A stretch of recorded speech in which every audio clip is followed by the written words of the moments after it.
अतिवृष्टीत झालेल्या दुर्घटनांबाबत राज्य सरकारनं निवेदन करावं. विजय वडेट्टीवार यांची मागणी. संपूर्ण आपत्ती व्यवस्थापन कक्ष आणि महानगरपालिकेची यंत्रणा रस्त्यावर, प्रशासन अलर्ट मोडवर. मुख्यमंत्री देवेंद्र फडणवीस.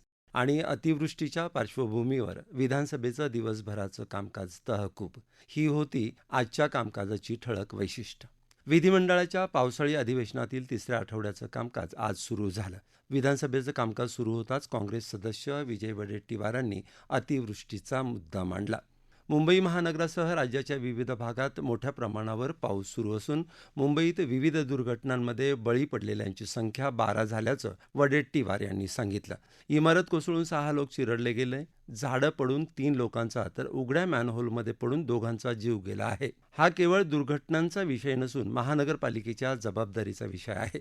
इतक्या मोठ्या प्रमाणावर लोकांचा जीव जात असेल तर या संदर्भातली जबाबदारी निश्चित करायला हवी. महापालिकेच्या निष्काळजीपणाची किंमत लोकांना मोजावी लागत आहे.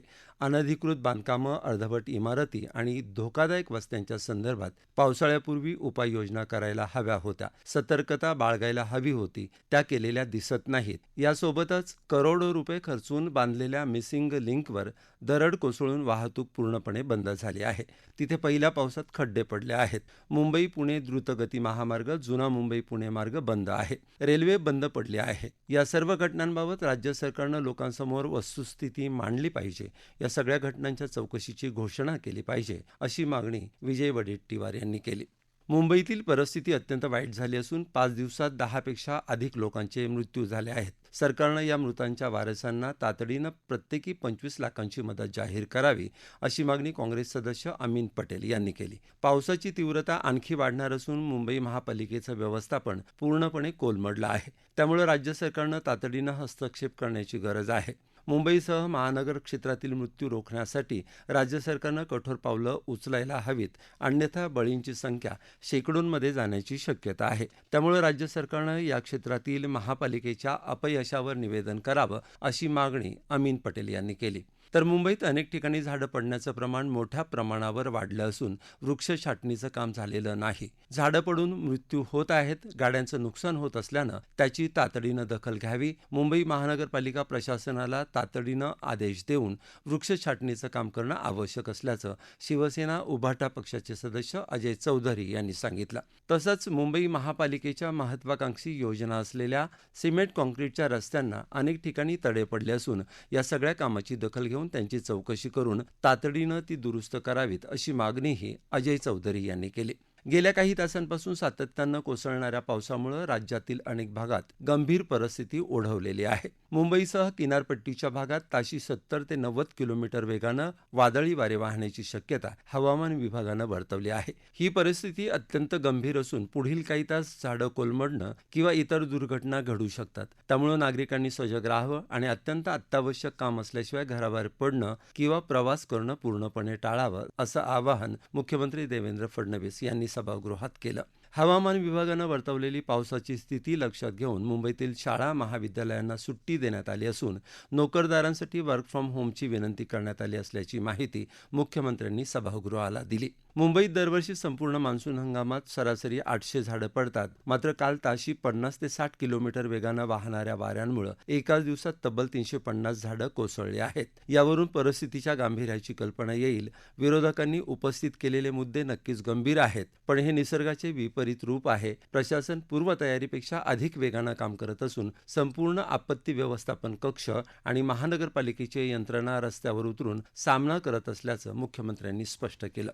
मानखुर्द इथं रविवारी घडलेल्या इमारत दुर्घटनेबद्दल दुःख व्यक्त करतानाच ती इमारत पूर्णपणे बेकायदेशीर होती, असं मुख्यमंत्र्यांनी सांगितलं. ही इमारत शेजारील झोपड्यांवर कोसळल्यामुळे निष्पाप लोकांचा मृत्यू झाला आहे. ही घटना वेदनादायी आहे. अशा संकटसमयी राजकारण बाजूला ठेवून संवेदनशीलतेनं काम करावं लागेल. मृतांची आकडेवारी देऊन गेलेले प्राण परत येत नाहीत. आज दुपारनंतर राज्य आपत्ती व्यवस्थापन कक्षात मी स्वतः संपूर्ण महाराष्ट्रातल्या परिस्थितीचा आढावा घेत असून सर्व यंत्रणांना अलर्ट मोडवर ठेवलं आहे. सध्या प्राथमिक निवेदन तयार असलं तरी अर्धवट माहिती देण्याऐवजी मंगळवारी या संपूर्ण परिस्थितीवर आणि सरकारच्या उपाययोजनांवर आपण सभागृहात सविस्तर निवेदन करणार असल्याचं मुख्यमंत्री फडणवीस यांनी सांगितलं.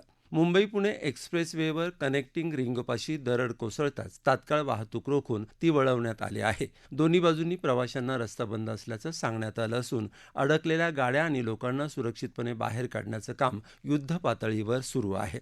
काही ठिकाणी रस्ता खचून पाणी साठल्यामुळे लहान गाड्या अडकल्या आहेत. तिथं मदत कार्य सुरू आहे. आजची वादळी परिस्थिती पाहता तरुणांनी पावसात फिरणं, धबधब्यांच्या ठिकाणी पर्यटनाला जाणं पूर्णपणे टाळावं असं आवाहनही मुख्यमंत्र्यांनी केलं आहे. यानंतर अतिवृष्टीची ही परिस्थिती हाताळण्यासाठी सगळ्यांचं सहकार्य असलं तर ती अधिक प्रभावशाली पद्धतीनं हाताळली जाऊ शकते असं विधानसभा अध्यक्ष राहुल नार्वेकरांनी सांगितलं. त्यामुळे सभागृहातल्या सर्व सदस्यांनी या संदर्भात सतर्क राहून योग्य ते सहकार्य करून ही परिस्थिती हाताळण्याकरता शासनाला मदत करावी असं आवाहन विधानसभा अध्यक्षांनी केलं. तसंच राज्यात एकूण अतिवृष्टीची परिस्थिती बघितल्यानंतर आजचं विधानसभेचं कामकाज स्थगित करीत असल्याची घोषणा अध्यक्षांनी केली. उद्या सकाळी 11 वाजता सभागृहाची नियमित बैठक भरेल. मिसिंग लिंकच्या कामाचं लेखापरीक्षण व्हावं, अंबादास दानवे यांची मागणी. पुढील 2 दिवसांचा अतिवृष्टीचा अंदाज पाहता शाळा कार्यालयांबाबत लवकरात लवकर निर्णय घ्यावा, सतेज उर्फ बंटी पाटील यांची मागणी. राज्यात धोका असलेल्या ठिकाणी राष्ट्रीय आपत्ती प्रतिसाद दल म्हणजेच NDRFच्या तुकड्या तैनात. आपत्ती व्यवस्थापन मंत्री गिरीश महाजन यांची माहिती. आणि अतिवृष्टीच्या पार्श्वभूमीवर विधान परिषदेचं दिवसभराचं कामकाज तहकूब. ही होती आजच्या कामकाजाची ठळक वैशिष्ट्य. विधिमंडळाच्या पावसाळी अधिवेशनातील तिसऱ्या आठवड्याचं कामकाज आज सुरू झालं. विधान परिषदेचं कामकाज सुरू होताच शिवसेना सदस्य अंबादास दानवे यांनी राज्यभरात गेल्या 24 तासात झालेल्या अतिवृष्टीचा मुद्दा मांडला. पाऊस हा नैसर्गिक आहे हे आम्ही समजू शकतो, पण सरकार निर्मित काही गोष्टींमुळे अडचणी उद्भवल्या आहेत. मुंबई पुणे मार्गावरील मिसिंग लिंकमध्ये दरड कोसळल्यानं संपूर्ण वाहतूक ठप्प झाल्याची माहिती त्यांनी सभागृहात दिली. मिसिंग लिंकबरोबरच मुंबई गोवा आणि इतर मार्गांवर दरडी कोसळल्याचंही त्यांनी अधोरेखित केलं. मिसिंग लिंक हा मार्ग अवघ्या काही महिन्यांपूर्वी वाहतुकीसाठी खुला झाला असून त्याच्या कामाचं लेखापरीक्षण व्हावं अशी मागणी त्यांनी यावेळी केली. प्रादेशिक हवामान विभागानं पुढील 2 दिवसांसाठी अतिवृष्टीचा इशारा दिला असून त्यादृष्टीनं आधीच निर्णय घ्यावा अशी मागणी सदस्य सतेज उर्फ बंटी पाटील यांनी केली. मानखुर्दमध्ये चाळीचा काही भाग घरावर कोसळल्यानं 6 जणांचा मृत्यू झाल्याची दुर्दैवी घटना घडली असून मुंबई महानगरपालिकेचे अपयश असल्याची टीका त्यांनी केली. तसंच या घटनेची जबाबदारी निश्चिती व्हावी अशी मागणीही यावेळी पाटील यांनी केली. तसंच पुढील 2 दिवसांचा इशारा हवामान विभागानं दिला असल्यानं आत्ताच खबरदारीचा उपाय म्हणून सुट्टी घोषित करावी अशी मागणीही त्यांनी यावेळी केली. पावसाळ्याआधी धोकादायक इमारतींना नोटिसा देऊन रिकामा केल्या जातात. मुंबई महापालिका म्हाडा यांच्याकडून केवळ नोटिसा देऊन पुरेसं होणार नाही, तर त्या इमारती रिकाम्या झाल्या आहेत का, ते नागरिक कुठे राहायला गेले याची माहिती घेणं गरजेचं असल्याचं मत सदस्य भाई जगताप यांनी व्यक्त केलं. मानखुर्द इथं झालेल्या दुर्घटनेच्या पार्श्वभूमीवर नियम 289 अन्वये सभागृहाचं सर्व कामकाज बाजूला ठेवून यावर चर्चा करावी अशी मागणी केली. मानखुर्दमध्ये शेकडो इमारती, चाळी अनधिकृत असून त्यावर निर्णय घ्यावा अशी मागणीही त्यांनी केली. सदस्य अनिल परब यांनी मुंबई आणि परिसरात झाडं पडण्याच्या घटनांचा उल्लेख केला. झाडं पडून नागरिकांचा मृत्यू होणं हा गंभीर प्रकार असून त्यावर उपाययोजना करण्याची गरज त्यांनी व्यक्त केली. शहरातल्या छोट्या गल्ल्यांमध्ये सिमेंटीकरण केल्यानं झाडांना आसपास जमीनच राहिली नसल्यानं ही परिस्थिती उद्भवल्याचं परब म्हणाले. अतिवृष्टी आणि वाऱ्यांचा वेग पाहता भविष्यातही अशा घटना घडण्याची शक्यता असून पुढील 2 दिवसात सर्व झाडांचं सर्वेक्षण व्हावं अशी मागणी त्यांनी केली. तसंच कोणती झाडं धोकादायक आहेत याची माहिती नागरिकांना द्यावी आणि पुढील 2 दिवसात हवामान विभागानं दिलेल्या रेड अलर्टच्या पार्श्वभूमीवर सरकारनं काय नियोजन केलं आहे याची माहिती सरकारनं द्यावी अशीही मागणी त्यांनी केली. राज्यात अतिवृष्टीमुळे निर्माण झालेल्या परिस्थितीची आपत्ती व्यवस्थापन मंत्री गिरीश महाजन यांनी सभागृहात माहिती दिली. मुंबई, ठाणे, रायगड, पालघर, कोकण आदी भागात मुसळधार पाऊस सुरू असल्याचं त्यांनी सांगितलं. ते म्हणाले की राज्यातल्या काही जिल्ह्यात गेल्या 24 तासात विक्रमी पाऊस झाला आहे. गेल्या 3 दिवसात 13 जणांचा दुर्दैवी मृत्यू झाला असून यात मानखुर्दमध्ये झालेल्या अपघातातले 6 जणांचा समावेश आहे. अनधिकृत इमारतीचा काही भाग शेजारी असलेल्या पत्र्यांच्या घरावर कोसळल्यानं त्यात 6 जणांचा मृत्यू झाल्याचं मंत्री महाजन यांनी स्पष्ट केलं. मुसळधार पावसाबरोबरच वाऱ्याचा वेगही जास्त असल्यानं झाडं उन्मळून पडण्याच्या घटनाही राज्यभरात निदर्शनास आल्याचं मंत्री महाजन यांनी स्पष्ट केलं. दरवर्षी मुंबईत वर्षभरात जवळपास 700 झाडं पडण्याच्या घटना घडतात, परंतु गेल्या 2 ते 3 दिवसात 350हून अधिक झाडं कोसळल्याच्या घटना घडल्या आहेत. मुंबईत झाडं कोसळण्याच्या घटनांची संख्या पाहता नवीन झाडं लावताना कुठली काळजी घ्यावी आणि जुन्या झाडांची कशी काळजी घ्यावी याविषयी अभ्यास करण्यात येईल, असंही महाजन यांनी स्पष्ट केलं.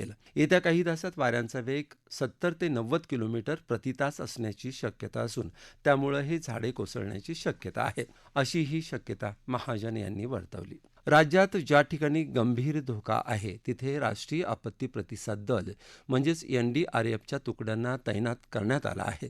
नागरिकांनाही काळजी घेण्याच्या सूचना दिल्या गेल्या आहेत. खासगी कार्यालयांनाही वर्क फ्रॉम होम करण्याच्या सूचना दिल्या गेल्या आहेत. राज्याच्या संपूर्ण परिस्थितीवर मुख्यमंत्री देवेंद्र फडणवीस हे मंगळवारी निवेदन करतील, असंही मंत्री महाजन यांनी स्पष्ट केलं आहे. विरोधी नेते आणि सरकारचं म्हणणं ऐकल्यानंतर मुंबईसह राज्यात सर्वदूर अतिवृष्टी होत आहे. सदर परिस्थितीचं गांभीर्य लक्षात घेता तसंच सभागृहातल्या दोन्ही बाजूंचं म्हणणं पाहता सभागृहाचं संपूर्ण दिवसाचं कामकाज स्थगित करत असल्याची घोषणा सभापती राम शिंदे यांनी केली. तसंच मंगळवारी दुपारी 12 वाजता सभागृहाची नियमित बैठक भरेल, असंही त्यांनी स्पष्ट केलं.